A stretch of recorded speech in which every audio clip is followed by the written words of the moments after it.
Hello Web3 TV, it's Ornella Hernandez from Austin, Texas at the Consensus Conference. I'm sitting here with Torben, who is the head of commercial at Concordium. How are you today? I'm so good. I'm so glad to be here. Is it your first time at Consensus? No, it's actually the second time. I was here 2 years ago. And how does it compare from 2 years ago? I think there's more buzz around now.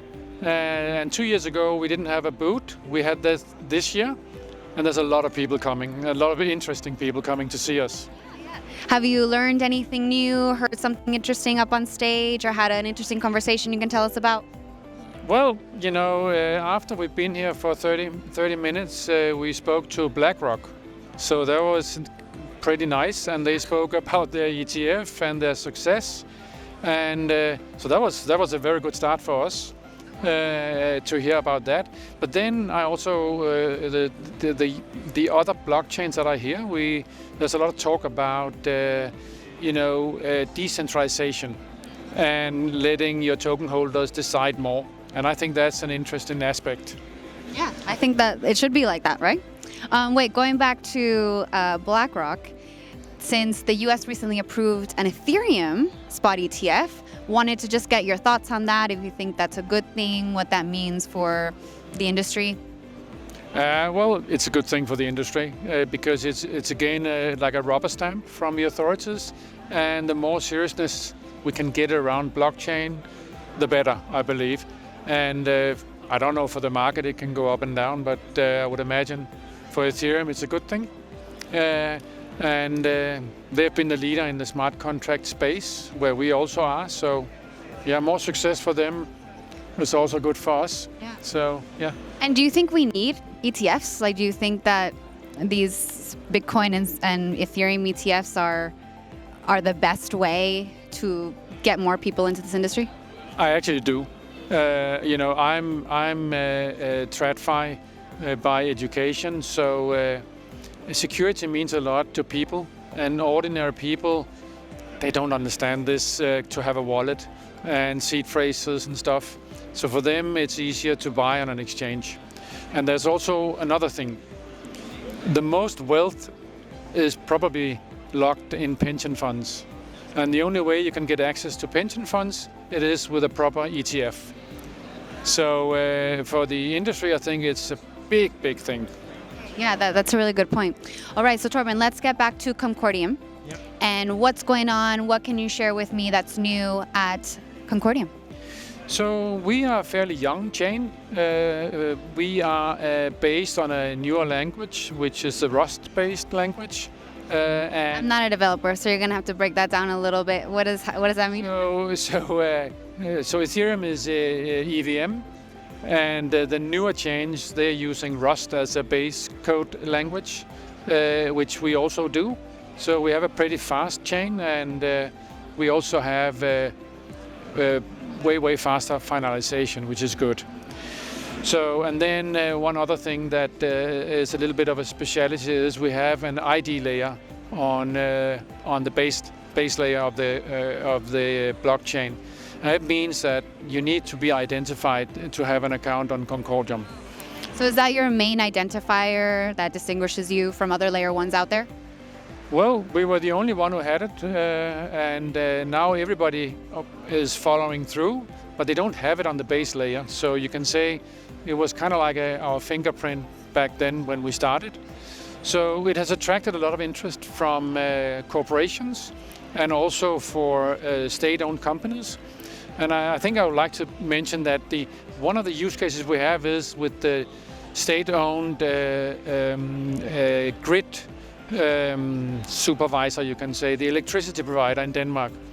And each country has one. And of course, they take care of all the electricity, but they can also see the sources. So they decided to use blockchain to have certificates on green energy. And that, as such, you can say is good. First of all, it's a public company, so that's great. But and this was a government-led effort. Yeah, it was. Actually, it's an EU project that is running. So we work with Denmark, with Holland, Belgium, and Estonia on this one.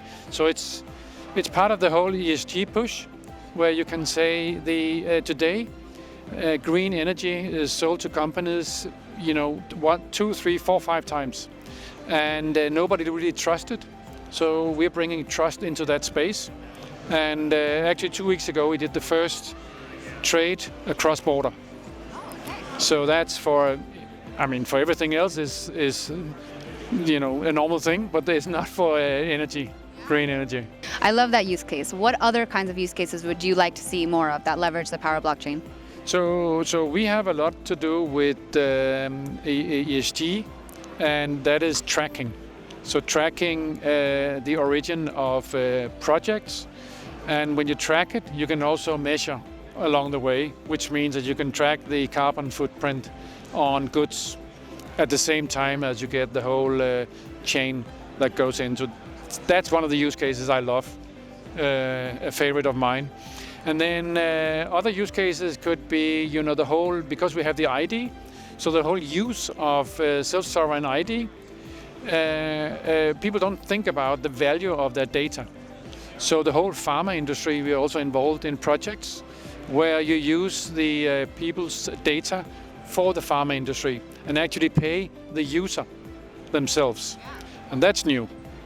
And that's mind-blowing, actually. I'm going to look into that a little bit more. Okay, Torben, can you tell our audience what is the best way to reach out to you if they have any questions to learn more about Concordium?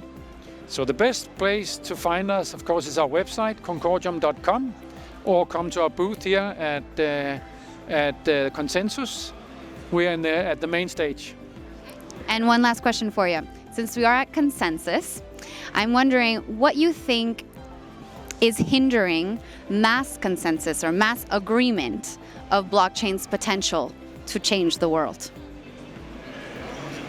User interface, because the blockchain has proven itself. So I think the user interface needs to be improved. I think I also mentioned earlier about the 24 words seed phrase just doesn't work for normal people. It works for us, but normal people don't understand it, right? So we're not normal? No. And so I think that is one of the key things. And I know, the seed phrase and this self-sovereign idea, people think it disappears with the seed phrase, but I don't think so. It's just a way of connecting to the blockchain. So we actually have, to mention that, we have a project with Hitachi in Japan to make you can say, an entry to the blockchain with biometrics. So, So like a face scan or fingerprint? Fingerprint, face scan. And we are in the final stages of that project.